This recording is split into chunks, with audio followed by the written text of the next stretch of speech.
ഭൂമിക്കടിയിൽ നിന്ന് ലഭിക്കുന്ന അസംസ്കൃത എണ്ണയായ ക്രൂഡ് ഓയിലിനെ ഫ്രാക്ഷണൽ ഡിസ്റ്റിലേഷൻ എന്ന പ്രക്രിയയിലൂടെയാണ് വിവിധ ഘടകങ്ങളായി വേർതിരിക്കുന്നത്. ഇതിനായി ക്രൂഡ് ഓയിലിനെ ഏകദേശം 400 ഡിഗ്രി സെൽഷ്യസിൽ ചൂടാക്കി ഒരു വലിയ ടവറിലേക്ക് കടത്തിവിടുന്നു. ടവറിനുള്ളിലെ വ്യത്യസ്ത തട്ടുകളിലെ താപനില വ്യത്യാസമനുസരിച്ച് ആവിയായി മാറിയ ക്രൂഡ് ഓയിലിലെ ഘടകങ്ങൾ അവയുടെ തിളനിലയ്ക്കനുസരിച്ച് വീണ്ടും ദ്രാവകമായി മാറുന്നു.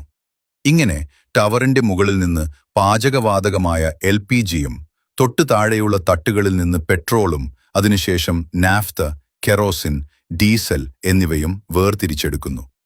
ഏറ്റവും താഴത്തെ തട്ടുകളിൽ നിന്ന് യന്ത്രങ്ങൾക്കുള്ള ലൂബ്രിക്കേറ്റിംഗ് ഓയിലും കപ്പലുകൾക്കുള്ള ഫ്യൂവൽ ഓയിലും ലഭിക്കുമ്പോൾ ബാക്കിയാകുന്ന കട്ടിയുള്ള അവശിഷ്ടമാണ് റോഡ് ടാറിങ്ങിന് ഉപയോഗിക്കുന്ന ബിറ്റുമെൻ. ഈ അറിവ് നിങ്ങൾക്ക് ഉപകാരപ്പെട്ടുവെങ്കിൽ മറക്കാതെ ഈ വീഡിയോ ഷെയർ ചെയ്യുക.